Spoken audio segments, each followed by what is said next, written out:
الحمدللہ رب العالمین والصلاة والسلام علی رسولہ النبی الکریم وعلی آلہ واصحابہ اجمعین اما بعد فاعوذ باللہ من الشیطان الرجیم بسم اللہ الرحمن الرحیم وَيَقُولُ الْإِنسَانُ أَإِذَا مَا مِتُّ لَسَوْفَ أُخْرَجُ حَيًّا أَوَلَا يَذْكُرُ الْإِنسَانُ أَنَّا خَلَقْنَاهُ مِن قَبْلُ وَلَمْ يَكُ شَيْئًا فَوَرَبِّكَ لَنَحْشُرَنَّهُمْ وَالشَّيَاطِينَ ثُمَّ لَنُحْضِرَنَّهُمْ حَوْلَ جَهَنَّمَ جِثِيًّا صدق اللہ مولانا العظیم اللہم صلی علی سیدنا مولانا محمد مبارک وسلم علیہ صلاۃ سلاما کثیرا کثیرا۔ قابل احترام، قابل عزت میرے بھائیوں، اسلامی مائیں اور بہنیں، السلام علیکم ورحمۃ اللہ وبرکاتہ۔ سورہ مریم کی آیت نمبر 66 سے آج ہمارے سبق کا آغاز ہوگا۔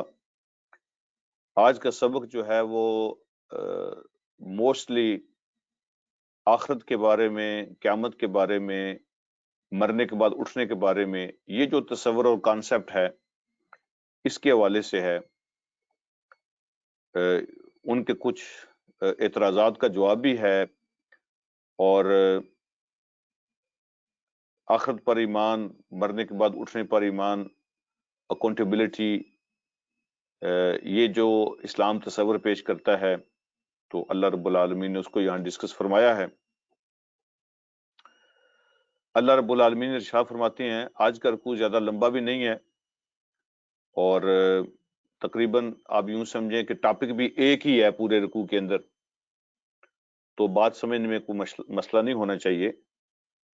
وَيَقُولُ الْإِنسان، انسان یہ کہتا ہے۔ انسان کا یہاں مطلب اسپیسیفک لوگ بھی ہو سکتا ہے کہ ان کے جو لیڈر سوالات اٹھاتے تھے وہ بھی مراد ہو سکتے ہیں، اور جنرل بھی ہو سکتا ہے۔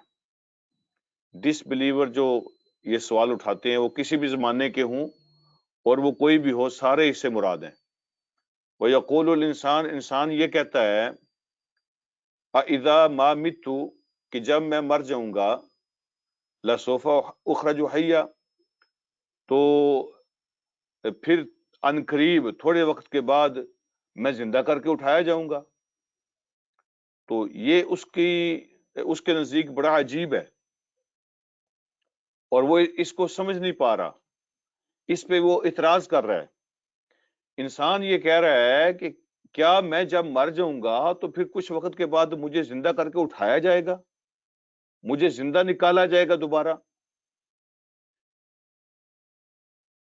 تو ایک تو یہ سمجھ لیں کہ مکہ میں بھی، مکہ کے گرد و پیش کے لوگ بھی، وہ اللہ کو مانتے تھے، سارے اللہ کو مانتے تھے، لیکن مسئلہ یہ تھا کہ وہ اللہ کے ساتھ دوسروں کو شریک ٹھہراتے تھے، شرک کرتے تھے۔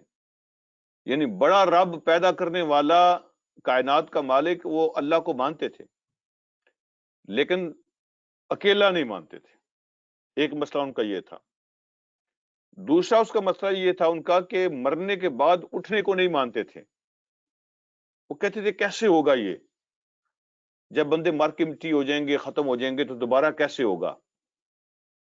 اور تیسری بات وہ یہ کہتے تھے کہ فرشتے جو ہیں یہ اللہ کی بیٹیاں ہیں۔ یعنی ان کے شرک میں یہ بات بھی شامل تھی کہ فرشتوں کو اللہ کی بیٹیاں کہتے تھے۔ اللہ رب العالمین نے ان کا یہ اعتراض نقل فرمایا، پہلی بات تو یہ یہاں پہ، اور پھر اس کا جواب دیا۔ اور جواب بھی قرآن کے بڑے لاجیکل ہوتے ہیں، تھوڑا سا بھی بندہ غور کرے تو فوراً سمجھ آ جاتے ہیں، اور یہ اتنے سمپل اور سادہ ہیں یہ جوابات جو ہیں، اور بالکل انسانی نیچر کے مطابق ہیں۔ اس کے لیے کوئی پڑھا لکھا ہونا، بہت سمجھدار ہونا بھی ضروری نہیں ہے، انتہائی سمپل ہے، اور اللہ پاک نے سمجھانے کا انداز بھی یہی اختیار فرمایا ہے۔ لیکن اس کے باوجود پتہ نہیں لوگوں کو یہ چیزیں سمجھ کیوں نہیں آتی، یا وہ سمجھنا نہیں چاہتے۔ تو یہ اعتراض ہے کہ ہم کیسے اٹھائے جائیں گے دوبارہ؟ جب میں مر جاؤں گا تو مجھے دوبارہ کیسے اٹھایا جائے گا؟ تو اللہ فرماتے ہیں، اولا یذکر الانسان، اسی انسان کو یہ یاد نہیں ہے؟ کیا انسان اس بات کو یاد نہیں کرتا؟ انا خلقناہ من قبل، کہ ہم نے اس سے پہلے اسے پیدا کیا ہے، ولم یک شیئا، جب وہ کوئی چیز تھا ہی نہیں؟ کتنا سمپل جواب ہے کہ اسی بندے کو جو اعتراض کر رہے ہیں نا، اسی بندے کو ہم پہلے پیدا کر چکے ہیں، اور اس وقت پیدا ہم نے اس کو کیا جب یہ کوئی چیز تھا ہی نہیں، لیکن اب تو کوئی چیز بن گیا ہے۔ تو وہ اللہ جس نے نہیں سے اس کو پیدا کیا ہے، وہ ہے سے پیدا کیوں نہیں کر سکتا؟ تو آپ کو جملہ سمجھ آیا کہ جس اللہ نے اس کو نہیں سے نکال لیا ہے، جب نہیں تھا کچھ بھی، اس کا کہیں نام و نشان نہیں تھا، کہیں اس کا سٹرکچر نہیں تھا، کہیں اس کا ذکر نہیں تھا، کہیں اس کی پہلے باڈی بنی ہوئی نہیں تھی، تو جب نہیں سے اللہ پاک نے اس کو وجود بخشا ہے، اب یہ ہو گیا ہے، اب ہے، تو جو نہیں سے بنا سکتا ہے وہ ہے سے دوبارہ کیوں نہیں بنا سکتا؟ یہ جو سمپل بات ہے، لوگ کیوں نہیں سمجھ رہے؟ یہ سارے مانتے ہیں کہ ہمیں اللہ نے پیدا کیا ہے۔ اب جس اللہ نے ابھی پیدا کیا ہے دوبارہ نہیں کیوں نہیں پیدا کر سکتا؟ اب یہ کیوں نہیں مانتے؟ تو اللہ رب العالمین نے سمپل سا جواب دیا ہے، اور سمجھ آنے والی بات ہے، اس میں کوئی اتنا فلسفہ نہیں ہے، غور کرنے سے سمجھ آ جاتی ہے۔ اگلی بات اللہ فرماتے ہیں، اتنی سمپل بات کے باوجود بھی جو سمجھنے کی کوشش نہیں کرے گا تو اس کا مطلب یہ ہے کہ اس کے اندر کوئی کھوٹ ہے۔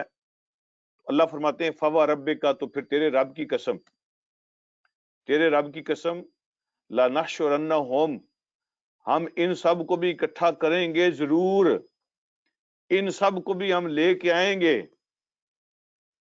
وَالشَّيَاطِينَ، اور سب شیطانوں کو بھی۔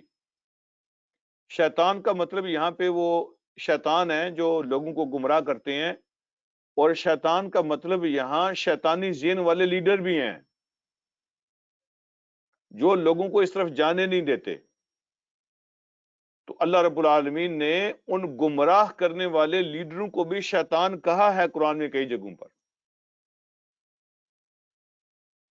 ان کی شیطان ذہنیت کی وجہ سے اور گمراہیاں پھیلانے کی وجہ سے، ان کی شیطانی ایکٹیویٹیز کی وجہ سے، تو جنوں میں سے کوئی شیطان ہوں وہ بھی، اور یہ انسانوں میں سے جو شیطان ہیں، ان سب کو ہم ان سب کو وہاں اکٹھا کریں گے۔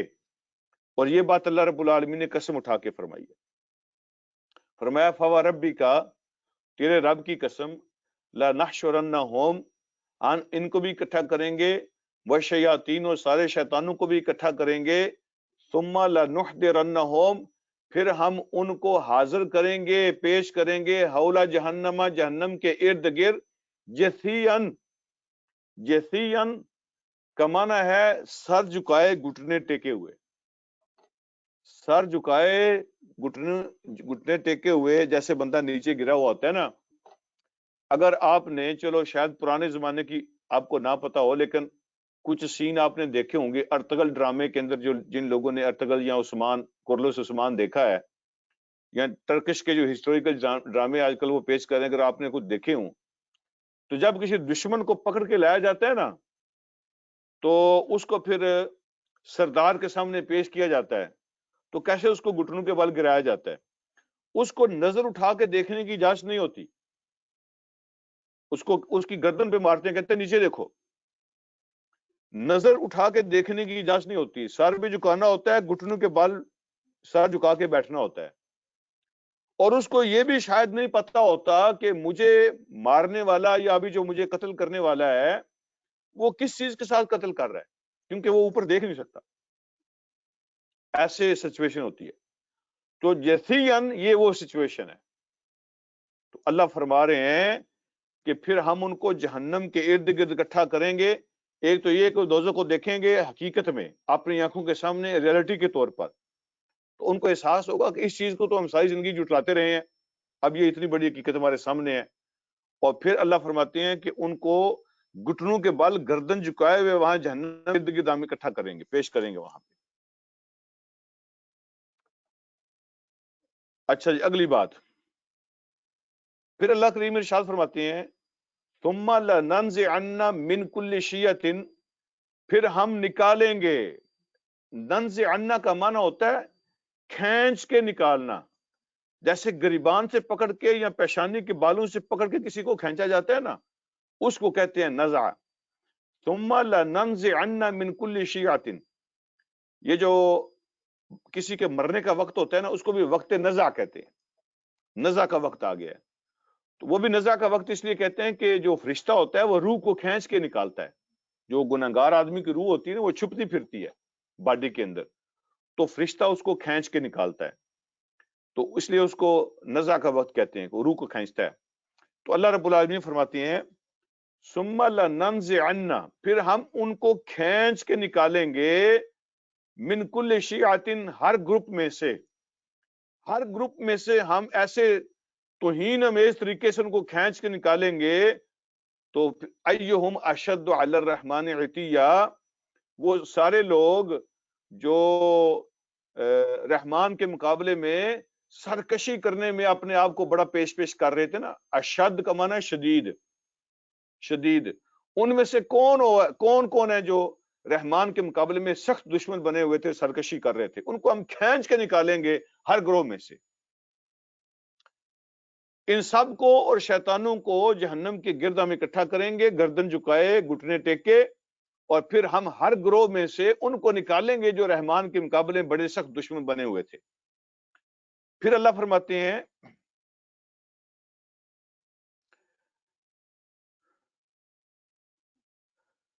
ثم لنحن اعلم بالذین هم اولی بها صلیہ، پھر ہم ہی ہیں جو سب سے زیادہ جانتے ہیں ان لوگوں کو کہ کون زیادہ حقدار ہیں جہنم کے اندر پھینکنے کے لیے.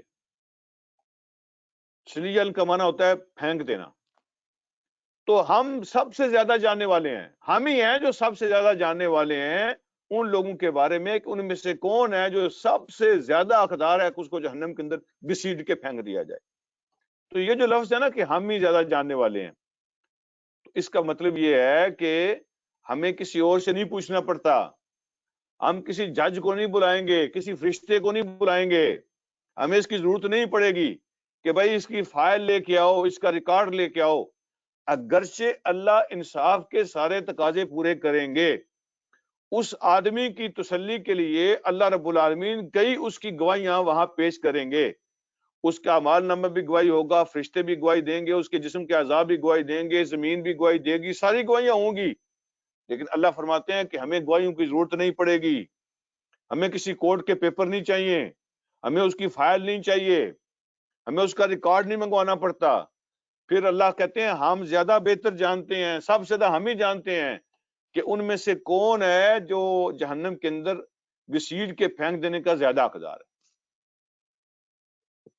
پھر اللہ رب العالمین نے جہنم کے بارے میں بات فرمائی.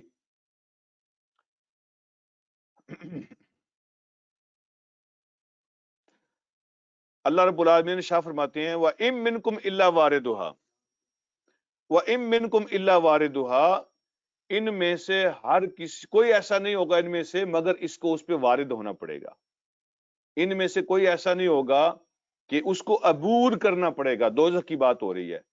تم میں سے ہر کسی کو عبور کرنا پڑے گا اس دوزخ کو. وَكَانَ عَلَىٰ رَبِّكَ حَتْمًا مَقْضِيًّا، اور یہ تیرے رب کی طرف سے طے شدہ فیصلہ ہے، یقینی، لازمی، حتمی چیز ہے جو ہو چکی ہے.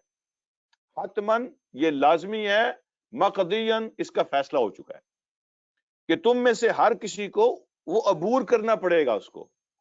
یہ جو حدیث میں ہے نا کہ وہ پل رکھا جائے گا، پل سراج جس کو کہتے ہیں، تو یہ اس کی بات ہو رہی ہے کہ تم میں سے ہر کسی کو وہ عبور کرنے پڑے گی دوزخ. ٹھیک ہے، یہ تیرے رب کی طرف سے لازمی ہے اور اس کا فیصلہ ہو چکا ہے، طے شدہ ہے. داخل کی بات نہیں فرمائی ہے کہ تم میں سے ہر ایک نے اس میں داخل ہونا ہے، یہ نہیں بات فرمائی. اللہ کی رحمت سے اہل ایمان کو اللہ وہاں سے محفوظ فرمائیں گے. داخلے کی بات نہیں فرمائی، عبور کرنے کی بات فرمائی ہے. تو اس پہ ایک تو بات یہ سمجھ لیں کہ وہاں جب پل رکھا جائے گا نا آگ کے اوپر، تو ہر کسی کو عبور کرنے کا مطلب یہ ہے کہ نیچے آگ ہوگی، اوپر پل رکھا ہوا ہے، اس میں سے گزرنا ہے. اور ہر بندے کی جو رفتار ہے اس کے اعمال کے حساب سے ہوگی. پل کراس کرنے کی جو رفتار ہے، شعلے بڑھتی ہوئی جہنم، اس کے اوپر پل، اس کے اوپر سے گزرنا ہوگا، اور ہر بندے کی رفتار اس کے اعمال کے حساب سے ہوگی. تو حدیث میں آتا ہے کہ کچھ لوگ جو ہے نا وہ کرالنگ کرتے ہوئے، رینگتے ہوئے پل کو کراس کریں گے. تو آپ اندازہ کریں کہ جتنی رفتار آہستہ ہوگی اتنا تکلیف زیادہ ہوگی. ٹھیک ہے جی. تو وہ کرالنگ کرتے ہوئے، گھسرتے ہوئے، اس کو رینگتے ہوئے کراس کریں گے، کیونکہ ان کے اعمال کے اندر جان نہیں ہوگی، کم ہوں گی نیکیاں ان کی. کچھ لوگ ایسے ہیں کہ وہ چلتے ہوئے اس کو جلدی میں کراس کریں گے، اور کچھ لوگ ایسے ہیں جیسے دوڑ کے بندہ گزرتا ہے اتنی سپیڈ کے ساتھ کراس کریں گے. کچھ لوگ ایسے جیسے جانور پہ سوار ہو کے بندہ جاتا ہے ایسے کراس کریں گے. سپیڈ کی بات ہو رہی ہے. کچھ لوگ ایسے جیسے کسی کار پہ، گاڑی پہ جیسے بندہ سوار ہو کے گزرتا ہے، ان کی سپیڈ اور تیز ہوگی. کوئی جہاز پہ، راکٹ پہ بیٹھ کے جائیں گے، جیسے ان کی سپیڈ ہوتی ہے اس کے حساب سے ان کی سپیڈ ہوگی. ایسے اپنے اعمال کے حساب سے کوئی ایسے کوئکلی جناب ایسے اس کو کراس کر دے گا. اللہ رب العالمین کا جو ہے نا وہ سسٹم ایسا ہوگا کہ آج کل آپ نے دیکھا ہوگا جب آپ یہ یوز کرتے ہیں کمپیوٹر، لیپ ٹاپ، آئی فونز، ٹھیک ہے، اسمارٹ فونز آپ یوز کرتے ہیں، یا آپ مختلف آفسز کے اندر جاتے ہیں، تو بہت ساری جگہوں پہ آپ کا جو چہرہ ہے نا وہ ریڈ ہوتا ہے. ٹھیک ہے. مثلا میرا بینک اکاؤنٹ ہے، میں اس کو آن لائن جو ہے نا وہ ہینڈل کرتا ہوں اپنے بینک اکاؤنٹ کو. تو وہاں پہ میرا جو فیس ہے نا یہ میرا کوڈ ہے. ٹھیک ہے. ابھی میں جس کمپیوٹر پہ بیٹھ کے پروگرام کر رہا ہوں، جہاں کیمرہ میرا آن ہے، تو یہاں بھی میرا فیس جو ہے نا یہ میری یہاں پہ آئی ڈی ہے. اگر میں سامنے نہیں بیٹھا ہوں گا تو یہ آن نہیں ہوگا. ٹھیک ہے. تو بینک میں جب آن کرتا ہوں اپنی بینک کی ایپ، تو وہ مجھے کہتا ہے کہ اپنی آنکھوں کو بلنک کرو، اپنے چہرے کو اس باکس کے اندر لے کے آؤ، آنکھوں کو بلنک کرو. میں آنکھوں کو بلنک کرتا ہوں تو وہ آن ہو جاتا ہے. اور اگر میں نہیں ہوں تو میری آنکھیں بلنک میں نہیں کروں گا تو وہ آن نہیں ہوگا. یہ انسان کا سسٹم ہے. آپ نے کئی جگہوں پہ دیکھا ہوگا کہ آپ فنگر جو ہے نا، یہ آپ کا موبائل بھی آن ہو جاتا ہے جب آپ اپنی فنگر سے، انگوٹھے سے اس کو دباتے ہیں، پریس کرتے ہیں، آپ کی فنگر پرنٹ پہ ہوتے ہیں ساری چیزیں. بہت سے دروازے ہیں آپ کی فنگر پرنٹ سے کھولتے ہیں. ٹھیک ہے. اس میں کوڈ لگانے کی ضرورت نہیں ہوتی. یہ انسان کا سسٹم ہے. آپ خود اندازہ فرمائیں اللہ کا سسٹم کیسا ہوگا. اللہ کا سسٹم کیسا ہوگا. آپ اپنی فنگر رکھتے ہیں، آپ کا سارا ڈیٹا وہاں نکل آتا ہے سکرین پہ. آپ کتنی دفعہ ملک کے اندر گئے، باہر گئے، ہر جگہ آپ کا پورا ڈیٹا جو ہے نا وہ سکرین پہ آ جاتا ہے. آپ فنگر رکھتے ہیں. تو اللہ رب العالمین کا سسٹم جو ہے نا پل صراط پہ، وہ تو ایکوریٹ ہوگا. وہ تو کوئی کمپیریزن ہی نہیں ہے نا انسان کے سسٹم کے ساتھ. وہ تو ایکوریٹ سسٹم ہوگا. تو جیسے بندہ اس کی رینج میں آئے گا، اس کا سارا ریکارڈ وہاں پہ جو ہے نا وہ پورے سسٹم کے اندر سارا ریکارڈ آ جائے گا. اور برج کے میں اس کا خلاصہ عرض کر رہا ہوں. اور برج کی سائڈوں پہ ایسے جو آپ کو میری فوٹو نظر آ رہی ہے، کیچر بنے ہوتے ہیں، جو جیسے کیچر ہوتے ہیں نا، تو ایک دم وہ آن ہو جائیں گے، پکڑ لیں گے. تو جو آدمی سسٹم کے اندر جیسے ہی آ جائے گا، اس کے اعمال کے حساب سے وہاں اس کو ٹریٹ کیا جائے گا، اس کے اعمال کے حساب سے اس کے ساتھ ڈیل کیا جائے گا. تو جس کو اللہ کراس کرنے کی اجازت دے رہے ہوں گے، سسٹم اس کو لیٹ ہم گو کر دے گا، اور وہ وہاں کو اس کو پار کر لے گا. اور جس کے اعمال ایسے نہیں ہوں گے تو سسٹم اس کو ریکگنائز کرے گا، اس کو پکڑ لیا جائے گا، اور پکڑ کے دوزخ کے اندر اس کو پھینک دیا جائے گا. تو وہ لوگ جن کے دل میں سوری سرسوں کے دانے کے برابر بھی ایمان ہوگا نا، تو وہ اپنے گناہوں کی سزا لے کر بالآخر فائنلی وہاں سے اللہ کی رحمت سے نکل جائے گا. تو وہ بھی ایک حدیث ہے، آگے میں اس کی بات کرتا ہوں. تو یہ ہے جو بات اللہ رب العالمین نے یہاں ارشاد فرمائی ہے. اپنے ایڈوانس اور ایکوریٹ سسٹم کے حساب سے اللہ فرماتے ہیں کہ ام منکم الا واردھا، تم میں سے کوئی ایسا نہیں ہے مگر اس کو وہاں سے اس کو عبور کرنا پڑے گا. کان علی ربک کا حتم مقضیہ، یہ تیرے رب کے ذمے ہے جو لازمی ہے اور طے شدہ ہے. اگلی بات فرمائے ثم ننجی الذین اتقوا، پھر ہم ان کو بچا لیں گے جن کے اندر تقوی ہوگا، جو متقی ہیں، جنہوں نے زندگی پرہیزگاری میں گزاری ہوگی، ہم ان کو بچا لیں گے. ٹھیک ہے. وَنَذَرُ الظَّالِمِينَ فِيهِ جِثِيًّا، اور ظالموں کو ہم گھٹنوں کے بل گرا ہوا چھوڑ دیں گے. یہ اگین جسیہ کا لفظ آیا نا، پہلے بھی آ چکا ہے. اور ظالموں کو ہم اس کے اندر پھینکیں گے اور وہاں پہ وہ گھٹنوں کے بل اس دوزخ کی آگ میں گریں گے، اس کو وہاں چھوڑ دیں گے ہم، اور جو تقوی والے ان کو وہاں سے ہم گزار لیں گے، ان کو بچا لیں گے. تو اس کو عبور کرنا پڑے گا. وَإِذَا تُتْلَىٰ عَلَيْهِمْ آيَاتُنَا، یہ ظالم کون لوگ ہیں؟ ان کے بارے فرمایا کہ یہ وہ لوگ ہیں وَإِذَا تُتْلَىٰ عَلَيْهِمْ آيَاتُنَا بَيِّنَاتٍ، جب ان کے سامنے ہمارے واضح حکم پڑھ کے سنائے جاتے ہیں، پیش کیے جاتے ہیں.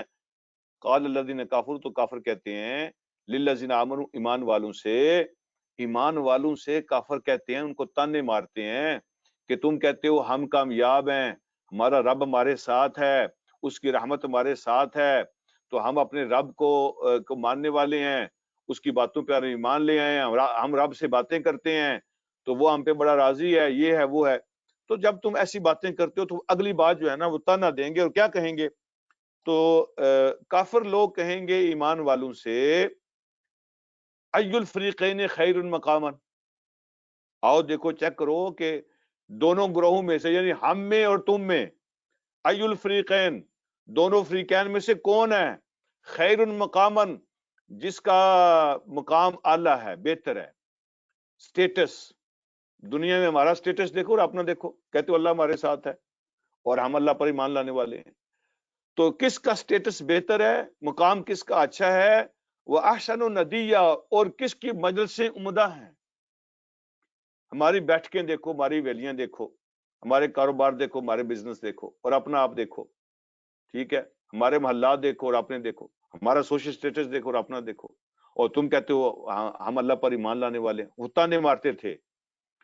تو کافر لوگ کہتے تھے جب ان کے سامنے ہماری باتیں پڑھ کے سنائی جاتی تھی نا، تو کافر ایمان والوں سے کہتے ہیں ای الفریقین خیر مقامات، چیک کرو دو گروہ میں سے بہتر سٹیٹس کس کا ہے، وہ احسن الندیہ، اور عمدہ مجلسیں کس کی ہیں، ووٹ ہمارے زیادہ، پارٹی ہماری بڑی، ٹھیک ہے، افرادی قوت ہمارے پاس، سورسز ہمارے زیادہ، قبیلہ ہمارا بڑا.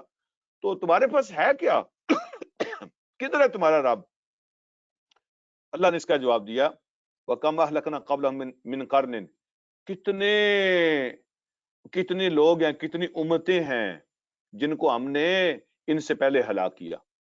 کتنی امتیں گزری ہیں، ہم نے ان سے پہلے ان کو تباہ کیا ہے، ان سے پہلے گزر چکے ہیں. ہم احسن اثاثا، وہ سامان کے لحاظ سے ان سے بہت آگے تھے. اثاثہ نہیں جس کا ہم اثاثہ کہتے ہیں، یہ میرا اثاثہ ہے. اثاثہ کہتے ہیں سامان کو، ریسورسز کو.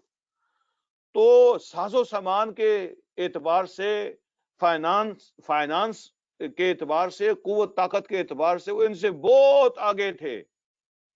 وَرِئْيًا، اور یہ جو ریاکاری ہم کہتے ہیں نا، یہ اسی سے نکلا ہوا یہ لفظ ہے. وَرِئْيًا، اور نمود و نمائش، جو ظاہری چیزیں ہیں ٹپ ٹاپ ان کی بہت اچھی تھی ان سے. یعنی قومیں ایسی گزری ہیں، عاد، سمود، ان کے جو محلات، ان کی جناب قوم سبا گزری ہے، اس کے علاوہ بے شمار قومیں گزری ہیں، انہوں نے جناب دنیا پہ حکومتیں کی ہیں، مزے کیے ہیں دنیا کے.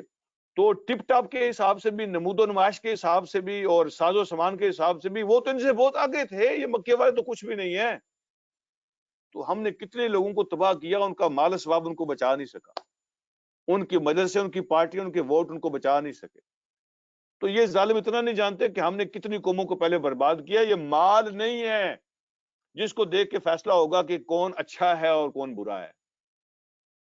یہ مال کے حساب سے فیصلہ نہیں ہوگا.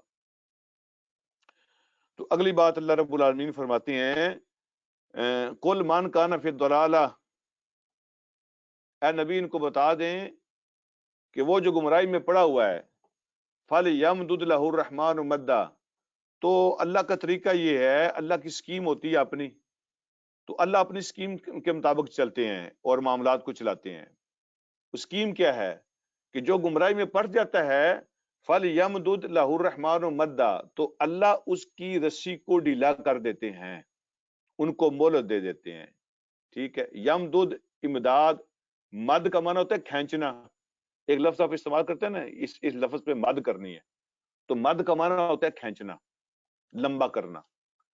فل یمدد لہ الرحمن مدا، تو اللہ اس کی رسی کو لمبا کر دیتے ہیں، اس کو مہلت دے دیتے ہیں، ڈیل دے دیتے ہیں. کہتے ہیں اللہ کی اسکیم یہ ہوتی ہے کہ جس بندے کے اندر جو بھی وہ گناہ کے جذبے، ارادے، چیزیں، ان کو موقع دیا جائے تو وہ اپنے اندر سے نکالے جو کچھ اس کے اندر ہے. تو یہی تو فری ویل ہے نا، اسی بات کا امتحان. اللہ نے انسان کو اختیار دیا ہوا ہے، اور اگر اللہ کسی کو روک دے تو پھر اختیار کا مطلب ہی ختم ہو جاتا ہے. اللہ نے چوائس دی ہے نا، تو اللہ لوگوں کو اپنی چوائس استعمال کرنے کی اجازت دیتے ہیں، موقع دیتے ہیں ان کو. تو اللہ فرماتے ہیں پھر رحمان ان کی رسی کو ڈھیلا کر دیتا ہے، ان کو موقع دیتا ہے.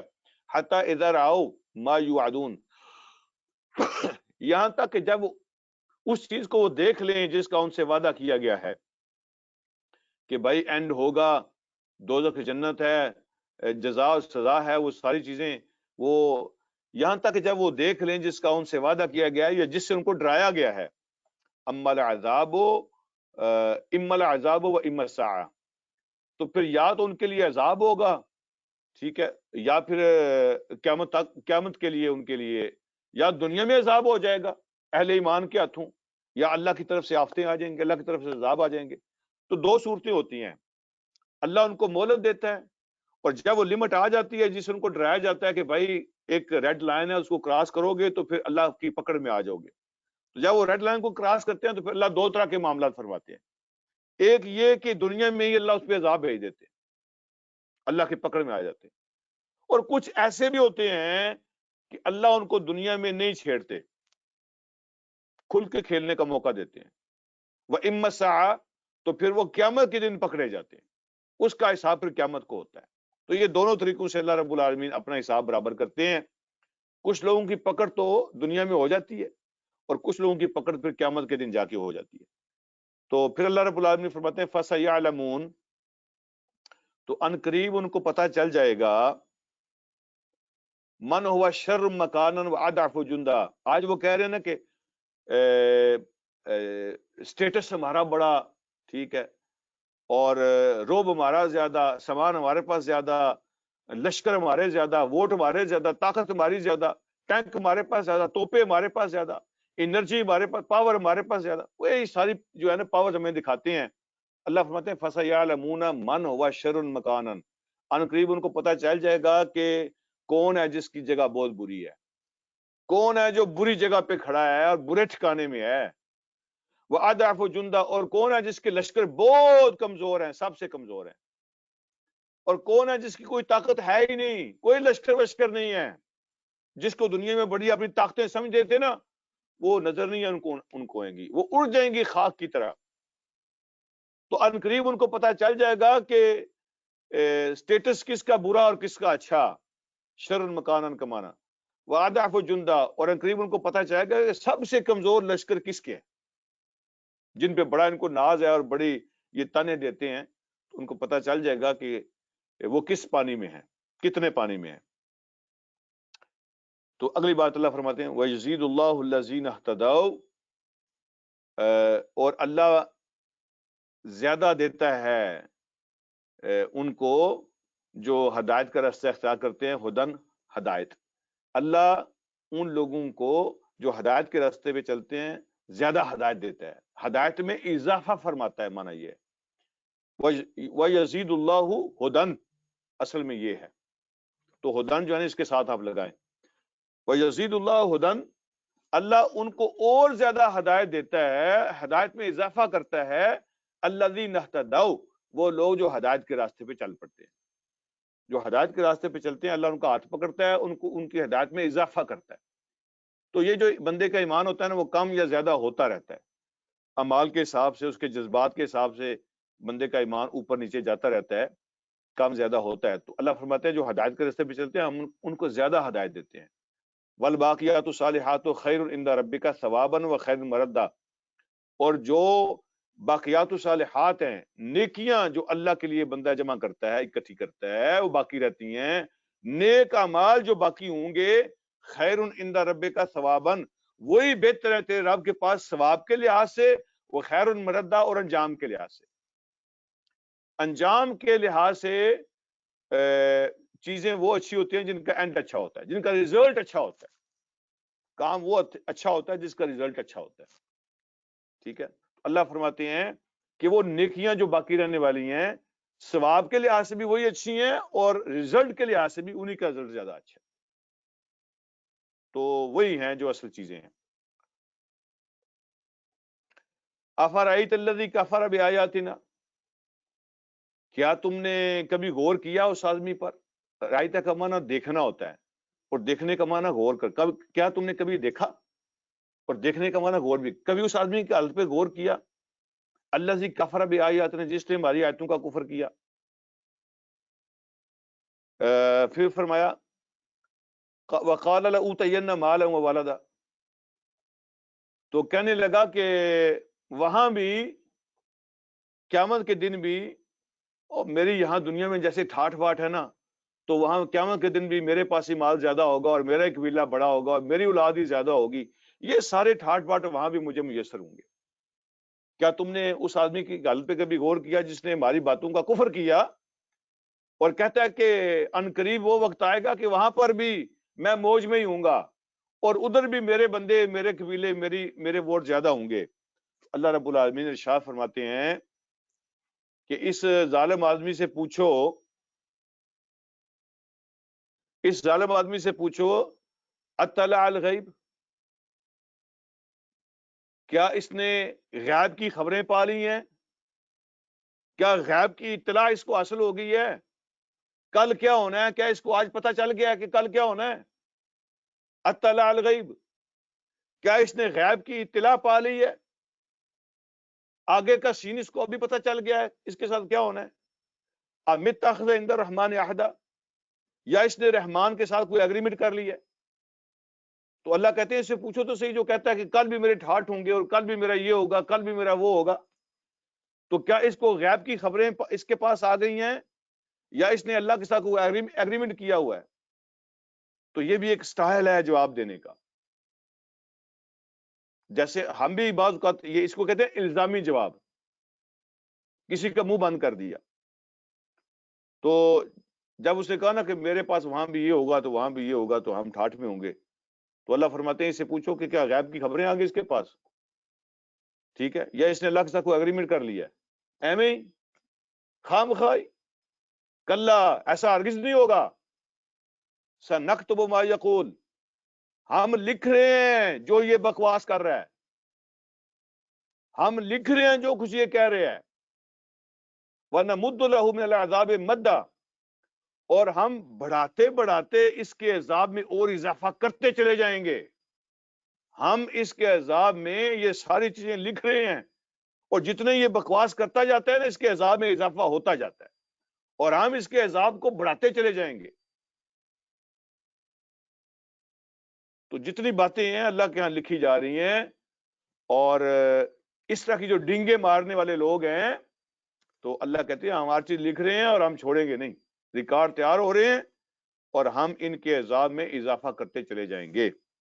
اور آخر میں اللہ رب العالمین ارشاد فرماتے ہیں وَنَرِثُهُ مَا يَقُولُ، یہ جس اولاد کی اور جس مال کی باتیں کر رہا ہے نا، یہ مال بھی میرا ہوگا اور میرے ووٹ بھی وہاں اور پارٹیاں بھی اور ٹھاٹ باٹ میرے وہاں ہوں گے. اللہ فرماتے ہیں وَنَرِثُهُ مَا يَقُولُ، یہ جن چیزوں کا نام لے رہا ہے نا ان سب کے وارث ہم ہوں گے. یہ مال بھی اس کے ساتھ نہیں جانا اور یہ قبیلے بھی برادری بھی اس کے ساتھ نہیں ہوں گے. وَنَرِثُهُ مَا يَقُولُ، جن چیزوں کی باتیں یہ کر رہے ہیں نا ان ساری چیزوں کے اصل مالک تو ہم ہیں، وہ وارث اس کے ہم ہیں، وہ ہمارے پاس آئیں گے، ہمارے قبضے میں ہوں گے وہ، اور ہمارے قبضے میں ہیں. اس کا وارث یہ نہیں ہے، ان چیزوں کے وارث تو ہم ہیں. وَيَأْتِينَ فَرْدًا، اور وہ ہمارے پاس تنہا آئے گا، وہ تنہا ہمارے پاس آئے گا، کوئی فوجیں وہاں اس کی نہیں ہوں گی. وَاتَّخَذُوا مِن دُونِ اللَّهِ آلِهَةً، انہوں نے اللہ کے مقابلے میں کچھ اور خدا بنا لیے ہیں. لِيَكُونُوا لَهُمْ عِزًّا، اور تاکہ ان کے لیے وہ سمجھتے ہیں کہ ان کے لیے عزت کا باعث ہوگا. یہ بھی میرے ساتھ اس کا بھی لنک ہے. ہوتا ہے نا جی میرے بڑے افسروں کے ساتھ لنک ہے اور ایک کے ساتھ نہیں ہے، بڑے بڑے کمانڈروں کے ساتھ، جناب کرنل جنرل کے ساتھ اور بڑے بڑے وزیروں کے ساتھ اور جناب بڑے ملکوں کے ساتھ اور بڑے بزنس مینوں کے ساتھ میرے بڑے تعلقات ہیں، اور یہ بڑی ہستیوں کے ساتھ جتنے زیادہ تعلق ہوتے ہیں نا تو بندہ اتنی عزت محسوس کرتا ہے، ٹھیک ہے، وہ سمجھتا ہے کہ میں بڑا وی آئی پی ہوں، اور یہ ایک نیچرل سی چیز ہے۔ جتنے بڑے لوگوں کے ساتھ تعلقات زیادہ ہوتے ہیں جس کے، وہ سمجھتا ہے کہ میری اور عزت بڑھ گئی ہے، ٹھیک ہے، اس کے ساتھ فوٹو، اس کے ساتھ فوٹو، تو اس کو پھر لوگ شیئر کرتے ہیں، اپنی ڈی پی پہ لگاتے ہیں تاکہ لوگوں کو پتہ چلے کہ میرے فلاں صاحب کے ساتھ بھی میرے تعلقات ہیں، اور سمجھتے ہیں لوگ اس سے عزت میں اضافہ ہوتا ہے۔ تو اللہ نے اس کا جواب دیا، اللہ نے اس کا جواب دیا، وَاتَّخَذُوا مِن دُونِ اللَّهِ آلِهَةً، انہوں نے اللہ کے مقابلے میں کچھ اور چیزوں کو الہ بنا لیا ہے، اور یہ سمجھتے ہیں لِيَكُونُوا لَهُمْ عِزَّةً، تاکہ وہ ان کے لیے عزت کا باعث بنے۔ وہ سمجھتے ہیں کہ ہماری عزت ہے، کہ یہ جو خدا کے چہتے ہیں نا، نعوذ باللہ، یہ سارے ان سب کے ساتھ ہمارا تعلق ہے، ہم ان کے نیاز مند ہیں، تو خدا کے چہتوں کے ساتھ ہمارا تعلق ہے، ہم اس کے نیاز مند ہیں۔ اللہ نے اس کا جواب دیا ہے۔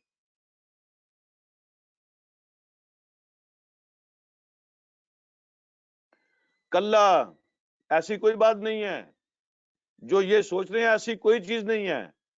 سَيَكْفُرُونَ بِعِبَادَتِهِمْ، وہ وقت آنے والا ہے کہ وہ سارے ان کی عبادتوں کا انکار کر دیں گے۔ آج جو ان کے جھنڈے اٹھا رہے ہیں، جو نعرے مار رہے ہیں نا، تو ان کو سجدے کر رہے ہیں اور سمجھتے ہیں کہ ہماری تو جناب بلے بلے ہو رہی ہے، ہم تو عزت میں اضافہ ہو رہا ہے۔ تو اللہ فرماتے ہیں یہ جتنوں کو خدا بنایا ہوا ہے انہوں نے، وہ خود ان کے سامنے آ کے تھو تھو کر دیں گے اور ان کی باتوں کا انکار کر دیں گے۔ وہ پہچانیں گے نہیں، وہ کہیں گے وَيَكُونُونَ عَلَيْهِمْ ضِدًّا، وہ ان کے مخالف بن جائیں گے، وہ ان کے مخالف ہو جائیں گے۔ ضد کا معنی عربی میں اپوننٹ ہے، وَيَكُونُونَ عَلَيْهِمْ ضِدًّا، وہ ان کے اپوننٹ ہو جائیں گے، ان کے مخالف ہو جائیں گے۔ جتنے نبیوں کے مجسمے بنا لیے انہوں نے، جتنے اللہ کے ولیوں کے بنا لیے، فرشتوں کے بنا لیے، بڑی بڑی ہستیوں کو خدائی کے اندر شریک کر لیا، تو قیامت کے دن وہ ان کو کہیں گے دفع ہو جاؤ، ہم تو تمہیں جانتے بھی نہیں ہیں، ہم انکار کرتے ہیں تمہاری ہر بکواس کا۔ تو وہ ان کے دشمن بن جائیں گے اور ان کی باتوں کا انکار کر دیں گے، اور ان کے یہ سارے تعلقات جو بنائے پھرتے ہیں ان کے کسی کام نہیں آئیں گے۔ تو یہ اللہ رب العالمین نے آج کے رکوع میں آخرت کی اور توحید کی باتیں فرمائی ہیں۔ وہ جیسے میں نے عرض کیا تھا کہ ایک حدیث ہے جو وہ میں اب آخر میں آپ کے سامنے اس کو پیش کر دیتا ہوں کہ اللہ کے محشر کے دن جو اللہ کا نظام ہوگا، اس سے جو گزر کے لوگ جائیں گے، جو بچ جائیں گے وہ بچ جائیں گے، اور جو پکڑے جائیں گے وہاں پہ، جن کے پاس نیکیاں بہت ہی کم ہوں گی یا ان کے گناہ بہت زیادہ ہوں گے، تو پکڑے جائیں گے۔ تو احادیث کے مطابق جس کے دل میں ذرا برابر بھی ایمان ہوگا تو بالآخر وہ وہاں سے نکلے گا، ایسے کوئلہ بنا ہوا ہوگا، اور اللہ اس کو ایمان کے ساتھ وہاں سے نکالیں گے، اللہ اس پہ آب حیات ڈالیں گے، اس کو دوبارہ باڈی شاڈی عطا کی جائے گی۔ تو وہ گرمی کا گھبرایا ہوا، آگ کا جلایا ہوا، اس کو درخت نظر آئے گا تو ٹھنڈا سایہ، تو وہاں باغ کے درخت کے نیچے جائے گا، اس کو کچھ سکون ملے گا۔ تھوڑی دیر کے بعد اس کو ایک اور بہتر درخت نظر آئے گا، پھر وہ کہے گا اللہ مجھے وہاں پہنچا دے۔ اللہ کہیں گے اس کے بعد پھر کچھ نہیں مانگنا، وہ کہے گا نہیں مانگوں گا، ایک دفعہ بس وہاں وہ ذرا اچھا ایریا ہے، وہاں کچھ پانی شانی بھی ہے، میں اس کی تھوڑی سی ویسے خود وضاحت کر رہا ہوں، تو وہاں مجھے لے جائیں، تو اللہ اس کو وہاں لے جائیں گے تو اس کو اور سکون محسوس ہوگا۔ پھر تھوڑی دیر کے بعد ایک اور اچھا اس کے آگے جگہ نظر آ جائے گی، تو کہے گا اللہ نے مجھے، اللہ فرمائیں گے کہ نہیں تم نے وعدہ کیا تھا، تو وہ کہے گا اللہ اب نہیں کروں گا۔ تو ایسے اپنے وعدے توڑتے، وعدے کرتے توڑتے کرتے توڑتے وہ جنت کے کنارے پہنچ جائے گا۔ تو پھر کہے گا اللہ جو ہے نا اب ایک دھکا اور دے دو، ٹھیک ہے، جس طرح ہم کہتے ہیں نا گرتی ہوئی دیواروں کو ایک دھکا اور دو، کہتے اللہ ایک اور دھکا اور دے دو۔ تو وہ اللہ اس کو کہیں گے کہ جاؤ جنت میں چلے جاؤ، تو وہ جنت میں قدم رکھے گا بھری ہوئی فل، تو پھر وہ واپس نکل آئے گا، وہ کہے گا اللہ وہاں پر تو کوئی جگہ ہی نہیں ہے۔ اللہ فرمائیں گے جاؤ تمہیں 5 ملکوں کے برابر جگہ مل جائے تو کافی ہے۔ تو وہ کہے گا اتستہزئ بی وانت رب العالمین، اتستہزئ بی وانت رب العالمین، اے اللہ آپ تو رب العالمین ہیں، آپ رب العالمین ہو کے مجھ سے مذاق کرتے ہیں۔ یعنی آپ کی شان کے خلاف ہے کہ میرے جیسے بندے کے ساتھ مذاق کرنا۔ میں کہتا ہوں وہاں کھڑا ہونے کی جگہ نہیں ہے، آپ مجھے 5 ملکوں کی جگہ دے رہے ہیں۔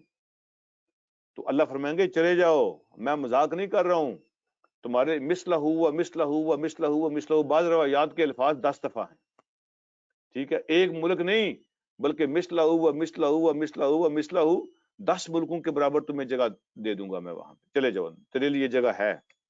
یہ وہ جنتی ہے جو آخری ہوگا، دوزخ سے اپنے حصے کی سزا لے کے نکلے گا اور آخری جنت میں جانے والا بندہ ہوگا۔ تو جو پہلے چلے گئے ہیں ان کا آپ اندازہ لگا لیں کہ کیا ہوگا۔